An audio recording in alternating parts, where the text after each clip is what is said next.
네, 눌러만 주시면 됩니다. 잠깐 오늘의 본문을 나누기 전에 우리 함께 고민할 얘기들을 제가 좀 하고 싶어요. 뭐냐면 이런 겁니다. 예수님이 이 땅에 오셨어요. 2000년 전에. 그래서 예수님께서 우리의 죄를 사하셨어요. 그럼 어떤 죄를 사했을까요? 어떠한 죄를 사했을까요? 우리 유익사님, 예수님께서 사해준 죄는 뭘까요? 모든 죄. 장집사님, 모든 죄인데 오늘 죄 안 지셨습니까?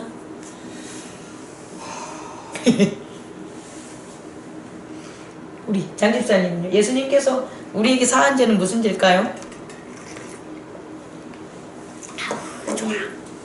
우리의 원래 원죄. 원죄. 그게 뭔데요? 그게 아담이 네. 지은 죄. 아담이 지은 죄가 왜 우리에게도 있을까요? 우리가 그의 자녀, 육체적으로 치면 그러니까 내용이 뭘까요? 그 아담이 지은 죄야. 근데 그 아담이 지은 죄의 내용이 뭐냐는 거예요. 아담이 순종하지 않은 거. 그렇죠. 욕심이 많아서 순종한데 따먹은 거. 하나님께로 나아가지 못하는 거. 이게 죄예요. 그러니까 아유 죄가 뭡니까? 라고 그러면 죄는 어떤 행위를 저질러 가지고 그 행위가 뭐 살인이냐 거짓말이냐 우리는 이런 것에만 죄라고 이렇게 얽매 있는데 사실은 그거는 이 땅에서의 죄고 이 땅에서의 어떤 국가의 법이라든지 도덕의 법이라든지 사회의 법에서의 그런 행위는 인간의 행위고요. 영적인 그런 하나님 나라에서의 그런 죄는 뭐냐면 하나님께로 나아갈 수 없는 거예요. 그러니까 왜? 죄가 있어서. 그러니까 죄가 있어서 하나님께로 나아갈 수 없고 하나님께로 나아갈 수 없는 것이 뭐가 된다? 죄가 되는 거예요. 왜냐면 하나님께로 나아갈 수 없으면 어디에 있어야 되니까? 죄에 있어야 되니까. 그 죄에 있는 게 뭐냐? 사단이고 하나님과 하나 아닌 것이니까. 요 의미 이해할 수 있겠습니까? 우리가 중학교 때 우리 집합 배우잖아요. 집합 배우면 여집합이라는 걸 배워요. 여집합은 뭐냐면 속하지 않는 거예요. 그러니까 하나님과 죄의 관계는 여집합의 관계예요. 하나님은 전혀 죄가 없어요. 하나님은 죄에 거할 수가 없는 거예요. 그래서 하나님에게 거할 수 없는 그런 죄를 저지른 게 아담의 판단, 생각, 선악과고 그 죄로 말미암아 그 죄의 세계가 어떤 세상이냐? 하나님께로 나아갈 수 없는 세상. 그렇다면 예수님께서 우리를 구원해 준 것, 예수님이 우리를 죄에서 구원해 준 건 뭐냐면 뭐겠어요? 하나님께로 나아가는 길을 준 거예요. 그러니까 나아갈 수 있는 언약, 나아갈 수 있는 구원의 길, 그것이 바로 예수 그리스도가 우리에게 한 우리의 죄를 사해 준 거죠. 우리의 죄가 예수 그리스도가 없으면 하나님께로 못 나가요. 그 어떻게 나갈 거예요? 왜? 죄 없는 자만 하나님께로 나가는데 인간이 죄가 없는 것은 죄에 있었기 때문에 죄의 환경에 죄의 유전에 계속된 그 죄 속에 우리가 살았는데 어떻게 하나님께로 갈 수 있겠냐는 거예요. 그래서 예수 그리스도만이 그 안의 세계만이 하나님께로 가는 그 구원의 길이다. 그게 바로 우리의 죄를 사해 준 거예요. 그런데 우리가 그걸 믿은 거예요. 정말 그걸 딱 믿어서 지금 어디에 있냐? 예수 그리스도의 나라에 있는 거예요. 우리가 예수 그리스도의 나라에 없으면 이 시간은 존재하지 않아요. 저와의 만남은 존재하지 않아요. 여러분과 저와 관계 없어요. 왜? 예수 그리스도의 나라기 때문에 우리는 만났고 이 시간이 주어진 거예요. 그럼 이 시간에 우리는 무엇을 해야 되냐? 첫째, 우리가 나아갈 수 있는 통로가 있다 없다? 있다. 예수 그리스도 안에서 하나님께 나아가는 길을 하는 거니까. 근데 이제 문제는 뭐냐? 이 땅에 우리가 산다는 거예요. 어디에? 우리는 지금 예수 그리스도의 세계에 마음은 있지만 우리를 둘러싼 밖은 어디가 되는 거예요? 예수 그리스도의 세계가 아닌 죄의 세계가 되는 거죠. 또 하나, 그 죄의 세계에 있는 것들이 우리 안에 집을 짓고 있는 것들이 있어요. 예를 들어서 예수 그리스도를 만나기 전에 내가 죄진 게 있어요. 다들 예를 들어서 엄마한테 어떻게 했다든지 어렸을 적에 도둑질을 했다든지 기타 등등. 그리고 나의 고집도 있을 수 있고 내가 막 성질 들어온 것도 있을 수 있고 막 여러 가지가 있잖아요. 근데 예수 그리스도가 우리를 구원해 준 건 하나님으로 나아가는 길을 열어준 거지 그런 모든 것들이 사해진 게 아니에요. 그런 것들은 여전히 우리의 마음속에 어떻게 돼 있다? 집을 짓고 있는 거예요. 근데 집을 짓고 있는데 예수 그리스도의 빛과 진리가 우리를 감싸니까 그것들이 전혀 힘을 못 쓰는 거예요. 예수 그리스도의 빛과 진리가 없었을 때는 그런 것들이 막 자기를 주장하게 해가지고 고집을 부리고 분쟁을 일으키고 싸움을 하게 만들었는데, 예수 그리스도의 빛이 비치니까 그것들이 쥐죽은 듯이 다 숨어 있는 거예요. 이렇게 없는 게 아니라. 근데 이제 중요한 건 뭐냐면, 이렇게 말씀의 공동체를 하는 하나님의 몸된 교회를 세운, 예수 그리스도의 몸된 교회 안에 있는 우리는 무엇을 하냐면 바로 그걸 하는 거예요. 뭐?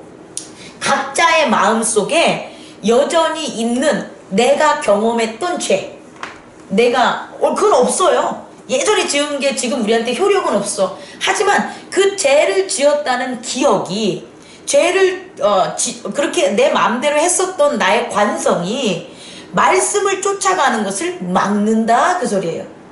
빛과 진리 안에 내가 쭉 예수 안에 거해야지 라고 가는 것을 막는 것은 결국은 구원받은 자들에게 있어서는 외부적인 게 아니라는 거예요. 내부적인 거죠.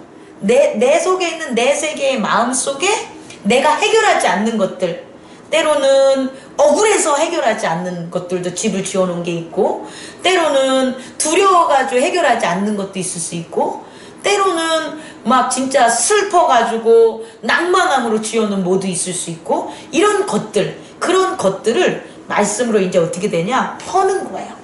그래서 그리스도 예수 안에서 우리가 하는 것은 오직 하나, 뭐냐? 밖으로 나아가서 무엇하는 것은 이 안의 것들이 그렇게 깨끗하게 그런 것들을 우리가 청소를 하면 밖에 나가서는 다 나눠요. 봉사하고요. 다 참아주고요. 평화를 위해 살고요. 그 각자의 생활 속에서, 영역 속에서 정말 독보적인 위치를 차지할 수 있어요. 근데 그것을 하기 위해서 우리가 공동체 생활을 하는 건 아니에요. 그것은 이루어지는 것 뿐이지, 그것이 이루어지기 위해서는 우리는 뭐 해야 되냐? 우리 안에 있는 내면의 실제적 세계에 우리가 만들어놨던 마음의 상처들이 지은, 마음의 고집들이 지은 그 집들을 어떻게 하는 거냐? 말씀으로 헐어버리는 거예요. 그게 우리가 해야 되는 거예요. 그래서 우리들은 이와 같은 것을 하면 할수록 선물을 받아요. 그 선물이 뭐냐? 기쁨의 선물이다. 왜? 내가 없어야 될 거잖아요. 나의 세계에. 그 나의 세계에 없어야 될 것을 나 혼자의 힘으로는 해결을 못했는데, 말씀 안에서 그걸 깨닫게 돼가지고 결국은 용서함으로 그것이 깨끗하게 된다는 거죠. 이런 것들, 그러니까 우리는 이러한 말씀의 장을 통해서 결국 선물을 받아가는 거예요. 그런 마음으로 그런 선물을 받는 그런 게 우리에게 있다라는 그 놀라운 은혜 속에 오늘 이 창세기의 말씀을 저와 여러분들이 같이 했으면 좋겠다라는 걸 드리고 싶어요. 말씀을. 자, 오늘 말씀은 어떤 말씀일까요? 오늘 39장을 보면 대단히 여러 번 반복되는 내용들이 있어요. 그 내용들이 뭘까요? 나랑 자자. 아니, 깜짝 놀랐어. 여호와께서 요셉과 함께 하시고. 아니, 나랑 자장을 한 번밖에 없는데. 아닌데 많이 나왔어요. 2번인가 나왔어요. 3번 이상 나온 거로. 잠깐만요. 아닌가? 나만 그렇게 보네. 나랑 자자. 나 왜 나랑 한 번밖에 못 봤지? 동치맞아. 그렇게 동치맞아 한 번. 동치맞아. 그래요? 1214. 이렇게 요새 계속 자자. 요새 동침이 확 땡기십니까? 아니요. 자, 그거는 그 보디발의 아내의 입장에서 그런 거고. 우리가 오늘의 말씀에서 우리가 볼 수 있는 것은 여호와께서 요셉과 함께하니 그에게 뭐가 있다고요? 범사요. 범사에 형통하다. 이 얘기가 지금 오늘의 주예요. 범사의 형통이라는 것. 그 형통이라는 게 영어가 프로스퍼, 번영하다라는 단어거든요. 그러니까 형통하다라는 것은 뭐냐면 그냥 번영하는 거죠. 성장한다고 할 수 있고, 또 이렇게 어떻게 해야 될까요? 그러니까 퍼져 나가는 거예요. 뭐가? 복이 내가 걸어가는 그런 길에, 내가 걸어가고 한 단계 한 단계 나가는 그 곳에 복이 이렇게 퍼져 나가는 거예요. 그게 바로 번영하다라는 거죠. 근데 이 번영하는 것들을 우리 모두는 바래요. 그지 않겠습니까? 근데 그 바라는 게 이 땅에서의 번영은 없어요. 이 땅은 원래 번영이 없어요. 왜냐고 물어보세요. 이 땅은 이 땅은 순환이에요. 이 땅은 순환, 이렇게 도는 거예요. 어떻게? 씨를 뿌리면 싹이 낳고 자라고 열매를 맺고 다시 어떻게 돼요? 씨가 떨어지는 거예요. 그러면 씨가 떨어지는 그 겨울이라는 게 있다라는 거예요. 그래서 결국은 이 땅에 있는 것들은 다 이렇게 순환의 의미지, 점점 끝이 없이 번영, 그 끝없이 계속해서 발전돼 가지고 가는 그런 모습을 띠질 않아요. 그런데 우리는 그런 걸 원해요. 이 땅에서 우리가 예를 들어서 해도 차면 기운다, 달도 차면 기운다, 이런 말이 그거잖아요. 뭐냐면 막 성공하는 그런 어때서 막 해가지고 돈을 많이 벌까지 올라갔으면 또 다시 어떻게 돼요? 내려가는 거예요. 이 땅에서는. 또 사람도 태어나가지고 작년으로 막 성장을 이렇게 해가지고 몸이 점점 막 자라다가 어느 순간 정점, 여자 나이 33살, 남자 나이 27살이 지나면 노화가 되기 시작해가지고 점점 어떻게 되는 거냐? 쇠락기로 간다는 거죠. 그러니까 원래 이 땅의 물질의 세계에서는 번영이라는 말은 어울리지 않는 거예요. 그런데 번영을 꿈꿔요. 신기하지 않습니까? 이 땅에서 보여주는 모든 자연 환경이라든지 우리 주변에 있는 사회적인 환경들은 번영이라는 걸 기대하지 못해요. 다 보면 조심하고 방어하고 조금 더 이익을 누리는 그 순간을 누리려고 공격하고 살아가는 게 결국은 이 자연계획이자 우리가 살아가는 사회의 모습인데, 그럼에도 불구하고 사람들이 원하는 게 번영이라는 거죠. 그러면 우리가 경험하지 않는 것들이 경험할 수 없는 세상에 있으면서 이루어지고 있는 거예요. 신기하지 않아요? 전 이게 제일 신기해요.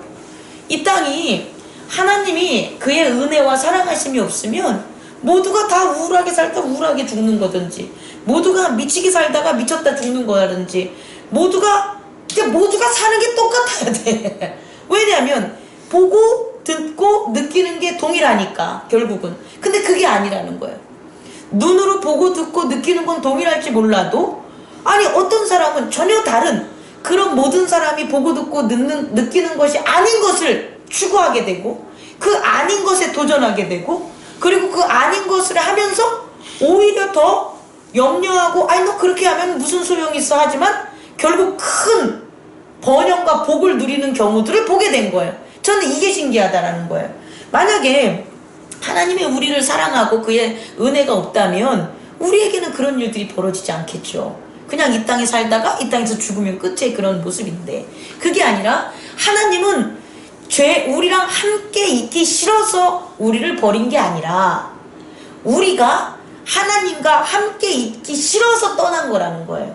이걸 이해해야 되는 거죠. 하나님이 우리가 못돼 먹었어, 너희가 부족해, 그래서 쫓아보낸 게 아니고 자기 곁에서 우리 스스로 우리가 하나님하고 있기 싫어서 떨어져 나갔던 거라는 거예요. 그러니까 하나님은 여전히 태초부터 지금까지 그 자리에 계시다는 거예요. 그 자리에 계시기 때문에 우리가 어디를 떠나던 우리는 누구를 볼 수 있냐? 하나님을 볼 수 있는 거예요. 만약에 하나님이 그 자리에 안 계셨다면 우리는 하나님을 찾을 수가 없는 거예요. 하지만 하나님의 사랑과 은혜라는 건 뭐냐면 항상 내가 너희를 지켜주고 너희는 나한테 올 백성이야 라는 그 자리에서 영광과 일체성으로 우리에게 계셨다는 거죠. 그래서요, 제가 얘기하고 싶은 것은 그런 하나님이 계셨기 때문에 우리는 번영이라는 것을 꿈꾼다는 거예요. 이 땅에서 전혀 일어날 수 없는 것, 이 땅에서는 전혀 일어날 수 없는 것, 인과율의 세상에서는 절대 일어날 수 없는 창조적인 선물들을, 새로운 선물들을 우리가 일어났고 경험을 한 거예요. 그게 바로 뭐냐? 믿음이에요. 믿음. 우리가 하나님으로부터 떠나가지고 하나님으로부터 떠나면서 나 혼자 살아가야지 하면서 눈을 뜬 게 육체의 눈이에요. 그러니까 육체로 보면서 살아가는 거예요. 그래서 인간은 살아가는 것을 육체로 보고 살아요. 육체의 필요, 육체가 좋아하는 것, 육체가 추구하는 것, 그래서 살아왔어요. 그런데 그런 육체의 추구는 번영이 없어요.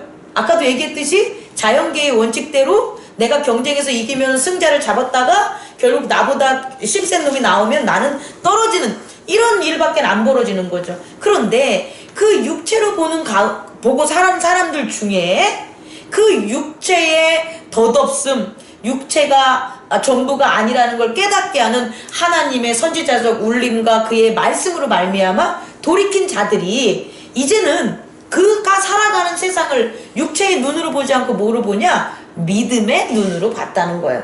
그래서 믿음의 눈으로 보니까 이제는 번영이 보이죠? 하나님이 보이죠? 그러니까 세상이 육체로 봤었던 그걸 보지 않고 믿음의 눈으로 하나님께 나아가는 거죠. 그것을 가르쳐 주신 게 우리 각 사람에게 가르쳐 주신 게 바로 누구다? 예수님. 그리고 예수님이 오시기 전에는 특정 층들이 그들의 선지적인 말씀과 계시를 통해서 가르쳐 줬다는 거죠. 오늘 요셉에게 있어서 그가 형통하다는 것, 이 형통하다는 것은 우리의 바람대로 우리가 소망하는 것대로 하나님 우리 형통하게 해주세요, 이게 아니에요. 하나님 제가 바라니까 저는 형통하기를 원합니다, 이게 아니라는 거예요. 형통하는 것은 바란다고 되는 것도 아니고 기도한다고 되는 것도 아니고 소망한다고 되는 것도 아니에요. 형통한 건 뭐냐면 바로 그 앞에 전제가 돼야 될 게 뭘까요?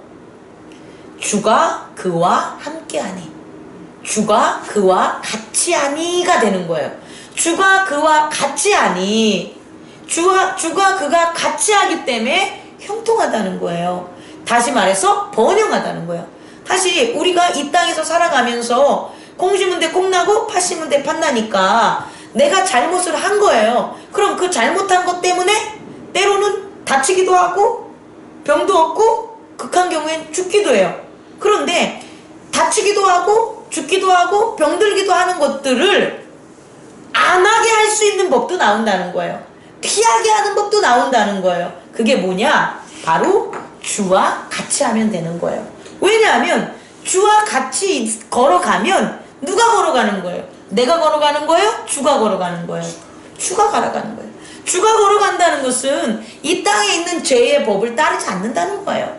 이 땅에 있는 사망의 법이 어떻게 할 수가 없는 거예요. 사망은 절대 거룩한 하나님이 거룩한 하나님이 가는 영역엔 사망은 얻으면 물러가지 뭐 막거나 이런 거 없어요. 다시 말해 주와 같이 가는 것만이 형통하다는 걸 여러분에게 전하고 싶어요.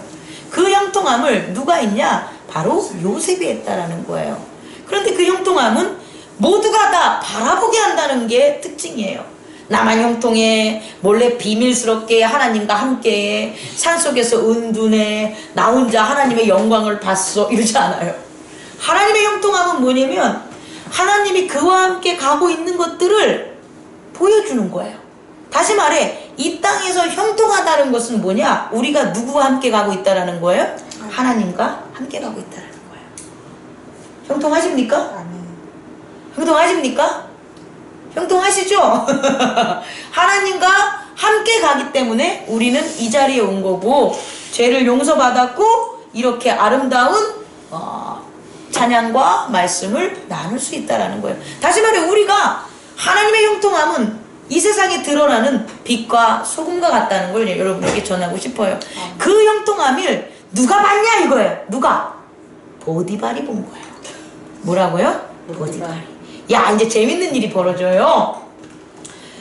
어떤 사람은 하나님과 함께하지 않으면서 교회에 다니면 하나님과 함께하는 것을 보니까 그 형통함만 보려고 온 사람들도 있어요. 그럼 구분이 돼요. 금방 구분이 돼요. 다시 말해서 제가 얘기하고 싶은 것은 교회에 나오냐 안 나오냐 이 구분이 아니라 하나님의 형통한 자를 보는 것, 그리고 그 형통한 자를 이제 세상이 가만 안 놔둔다는 거예요. 네, 그 얘기를 하려고 그래요. 오늘의 말씀은. 자, 두 가지입니다. 하나님이 함께 가는 자, 하나님과 함께 형통한 자를 세상은 항상 탐내요. 그리고 항상 또 뭐하냐? 유혹한다는 거예요. 오늘 말씀에서 그게 두 가지로 나왔어요.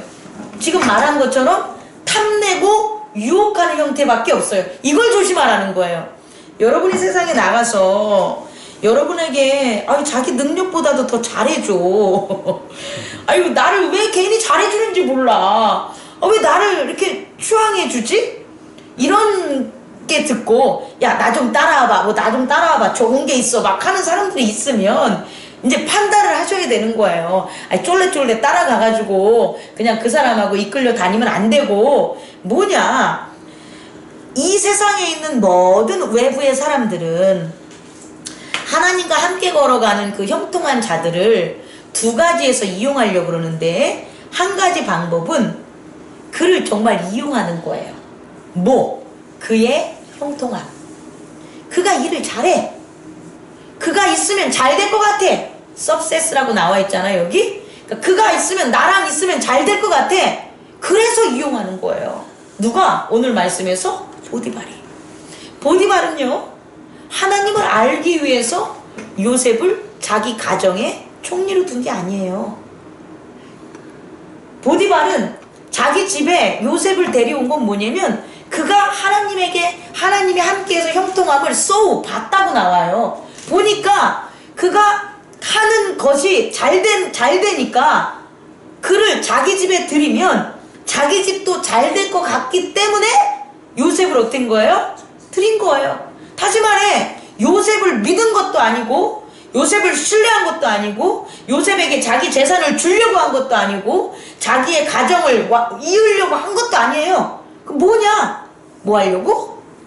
이용할 먹으려고 한 거예요. 만약에 보디발이 요셉을 사랑했거나 요셉에게 무언가를 갖다가 이렇게 전해주고 같이 동등한 관계를 유지하려고 그랬다면, 그의 아내가 요셉을 그렇게 고자질했을 때, 고소했을 때 적어도 요셉의 항변을 들어봤어야 돼요. 원인과 결과를 따져봤어야 되고, 그리고 적어도 용서해줬어야 돼요. 왜? 내가 너를 믿어서, 내가 너를 우리 집에서 일시켰으니까 내가 믿은 거에 대한 확인이 돼야 되잖아요. 근데 보디발은 안 그랬다는 거예요. 뭐라고 하냐? 당장 이 나쁜 놈아 해가지고 옥에 가둬버린다는 거예요.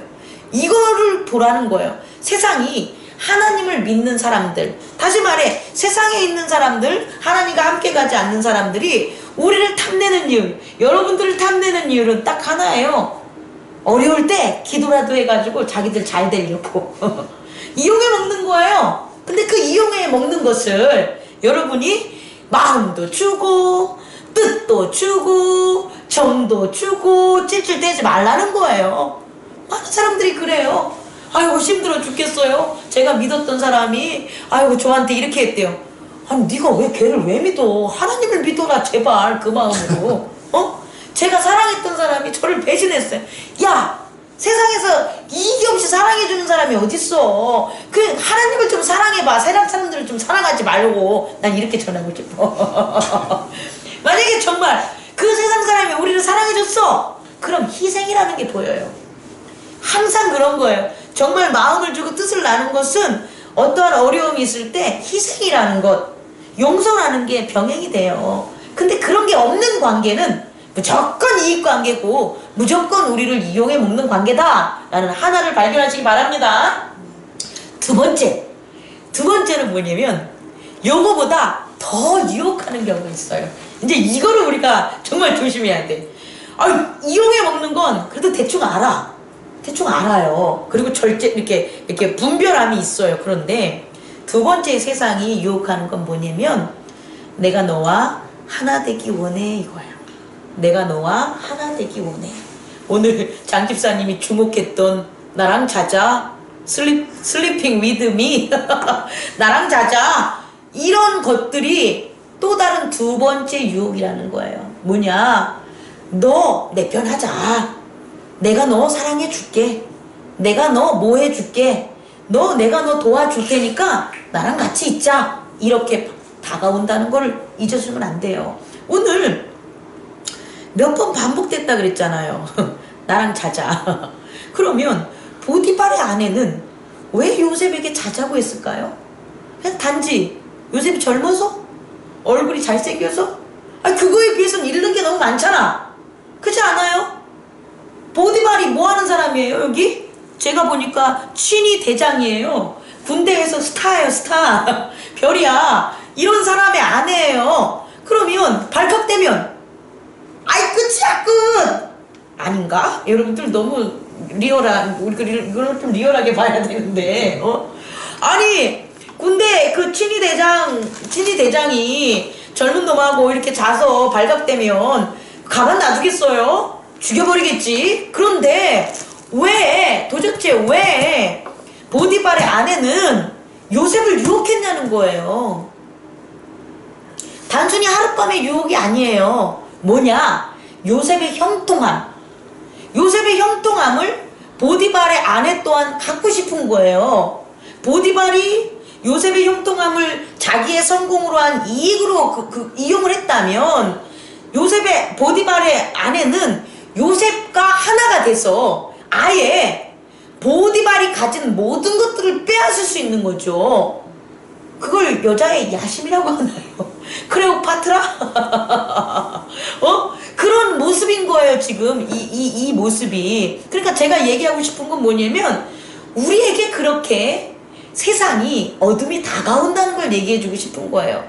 그냥 나를 사랑해주기 때문에 나한테 접근하는 게 아니라, 사랑이라는 것으로 나에게 환심을 가져서 하나가 된 것처럼 하면서 결국은 그들이 원하고 그들이 차지하고 그들이 올라가고자 하는 욕망에 이것 또한 이용하는 거죠. 근데 보디발은 이익적인 나의 능력만을 요구했다면 이 보디발의 아내는 영혼까지도 뺏으려고 한 거죠. 이런 경우가 이 세상 살아가는 저와 여러분들 사이에 있다는 것을 잊지 마시기 바랍니다. 몇 번이나 거절을 한 거예요. 이것을 왜 모르겠어요. 요셉이 거절을 했죠. 거절을 했는데 요셉에게도 말 그대로 아무도 없는 그 집에 아무도 없고 오직 그 보디발의 아내와 요셉만 있을 때, 아니 근데 왜 요셉이 침대까지 갔어? 자제를 해야 되는데. 제 생각에는 정말 이런 것 같아요. 끊임없는 갈등. 설마 이런 일이 벌어질까? 혹은 내가 어떤 면에서는 내가 지금까지 잘 참았으니까, 잘 그런 걸 견뎠으니까 앞으로도 견딜 수 있어 라는 조금 오만, 이 자만과 오만이 결국은 실수를 낳게 된다는 거죠. 요셉이 잘못했다 잘했다 이 문제가 아니라, 저는 그런 상황 속에서 요셉이 왜 보디발의 아내의 침실까지 갔냐는 거예요. 그렇게 된 여잔지 알았다면 가지 말았어야지. 한두 번 자자한 것도 아닌데. 그래서 요셉이 그렇게 우물쭈물 혹은 오만과 자만 속에서 자기가 있었을 때 그 유혹이, 그 찰나적인 유혹이 결국 요셉의 옷을 벗기게 만들고 그 옷이 증거가 돼서 빼도 박지 못하는 그런 궁지에 몰리게 됐다라는 거예요. 그래서 우리는 조심해야 된다는 거죠. 물론 요셉이 신앙이나 믿음이 약했다는 얘기는 아니에요. 그만큼 간교하다는 걸 제가 얘기해주고 싶은 거예요. 그만큼 간교하기 때문에 그만큼 예수 그리스도를 말미암아 죄사함을 받은 우리지만 날마다 어떻게 해야 되냐? 우리는 거룩하고 하나님의 영광 속에 있는 말씀 안에 살아가는 무엇을 해야 되냐? 노력을 해야 된다는 거예요. 그 노력을 안 하면 아마 여러분 중에서 만약에 힘든 경우를 경험한 사람이 있다면 바로 요거 같아요. 요렇게 돼서 지금 너무 억울한 상황이 벌어진 거잖아요. 내가 어떻게 보디발의 아내를 어떻게 한 것도 아닌데 갑자기 소리를 크게 지르고 그 하인들을 다 모이게 하고 그 다음에 친위대장 보디발한테 거짓말 한 거잖아요. 그런데 모두가 다 내 말을 안 들어줘. 누구 말을 들어요? 네, 보디발의 아내의 말을 듣는 거죠. 그건 사실상은요, 보디발의 아내만이 아니라 요셉 외에 모든 사람이 바라던 거예요. 요셉 외에 모든 사람, 아마 친위대장 보디발도 바랬을 거예요. 왜 바랬겠어요? 너무 요셉이 한 형통함 때문에 자기의 위치가 그렇죠. 영향력이 이제 이렇게 가면 안 되겠구나. 큰일 나겠는데. 또 거기서 일하는 사람들도 저가 종인데 저가 왜 우리보다 높이 있지? 저는 원래 팔려온 종 아니야. 히브리 사람이잖아. 근데 저가 왜 우리를 다스리고 이것저것 하라 그러지? 그러니까 그 친위대장 그 가게에 있었던 사람들도 당연히 요셉이 싫을 수 있고요. 그래서 전폭적으로 다 뭐냐, 요셉을 내려앉게 만드는 그 상황 속에서 요셉은 그런 궁지에 몰리게 된 거라는 거예요. 그런데 중요한 건 우리가 설령 그런 가운데 있다고 해도 우리는 그게 뭐냐, 우리를 더 내려놓으시고, 어떻게 제가 이러이러한 자만과 오만 때문에, 부주의 때문에 하나님 앞에 더 온전히 함께하는 말씀 안에 거하지 못해서 이런 일이 벌어졌습니다. 이거예요. 여러분들이 일어나는 모든 일 중에서 아주 작은 실수는 여러분 때문에 일어난 거예요. 여러분이 어디에 없었으니까, 하나님의 온전함에 거하지 않았으니까. 그 온전함에 거했다면 그 실수가 일어나겠습니까? 안 일어나겠습니까? 안 일어나죠. 그런데 온전함에 거하지 않으니까 작은 실수가 벌어진 거죠. 온전함에 아주 잠깐 안 거한다면 작은 실수겠지만, 온전함으로부터 점점 멀어지는 거리가 멀으면 멀을수록 점점 큰 일이 우리를 힘들게 만들겠죠. 그럴 때 저 멀리 있었던 사람이나 가까이 하나님께 있었던 사람이나 모두가 다 동일시하면 돼요. 어떻게? 동일하게 하나님, 제가 잘못했습니다. 이것을 바라보지 못했습니다. 그렇게 고백하면 다시금 하나님과 함께 가는 거예요. 모두에게. 그렇게 우리는 이 땅에서 있는 시간들을 주와 함께 가는 형통함으로 나아간다는 것을 잊지 마시기 바랍니다. 그런데 21절에 보니까 여호와께서 요셉과 함께 계시고 그에게 인자를 더하사 간수장에게 은혜를 받게 하심에, 여호와께서 요셉과 함께 하실 때 보디발 친위대장에게는 형통함만 있었죠. 그런데 그런 고난을 겪으니까, 그런 어려움을 겪었을 때 여호와를 믿는 신뢰와 그 믿음이 놓지 않고 오히려 더 간절하니까 그 위에 플러스가 된다, 그 소리예요. 그게 뭐냐? 인자, 은혜의 인자까지. 그래서 더 은혜를 받게 하는 거예요. 너무 멋지지 않아요? 하나님의 세계는 이래요. 세상은요, 죄를 짓고 잘못을 하면 점점점 막 인정을 안 해주지만, 하나님의 나라는요, 사실상 죄를 많이 짓고 회개를 많이 하고 죄를 짓고 회개를 많이 한 사람이 하나님의 더 큰 사랑을 알아요. 그래가지고 더 큰 일도 하고 더 흔들리지도 않는 그런 신앙생활을 해요. 어제 우리 김현주 선생님이 드디어 교회를 위해서 저도 무슨 일을 할게요, 이렇게 문자 보낸 거 여기 다 기록돼 있어요. 아니 나온 지 얼마 되지도 않았는데 교회를 위해서 뭘 한대. 너무 좋아, 너무 좋아. 5년 교회 나온 사람도 그런 얘기 안 하는 사람이 있는데, 제가 교회를 위해서 제가 진짜 앞으로 잘할게요. 아니, 그런 문자 받아본 적이 있나? 어쨌든 간에 큰 은혜를 받으셨습니다. 그 받은 큰 은혜로 정말 아름다운 일들이 우리 김현 선생님과 유광우 선생님에게 있을 거를 믿습니다. 네. 아멘. 그래서 결국은 어떻게 되냐? 간수장이한테 은혜를 하니까 간수장이가 이제 옥에 가가지고 어떻게 되는 거예요? 요셉에게 다 또 재반 사무를 맡기는 거예요. 그러니 또 얼마나 그 재반 사무를 요셉이 하나님의 지혜로 잘 처리했겠습니까? 라는 게 오늘 39절까지의 말씀입니다. 제가 여러분에게 전하고 싶은 것은 하나님과 함께하는 그 형통함, 번성함, 그것은 우리만 좋은 게 아니라 그걸 가지고 있는 우리이기 때문에, 또 혹은 그것을 나타낼 수 있는 포텐셜, 가능성이 있는 하나님의 아들들, 딸들이기 때문에 세상은 점점 이 두 가지 유형으로 우리를 그동안 늘 시험하고 우리에게 늘 유혹했다는 것, 그것을 잊지 않았으면 좋겠습니다. 꺼주시기 바랍니다.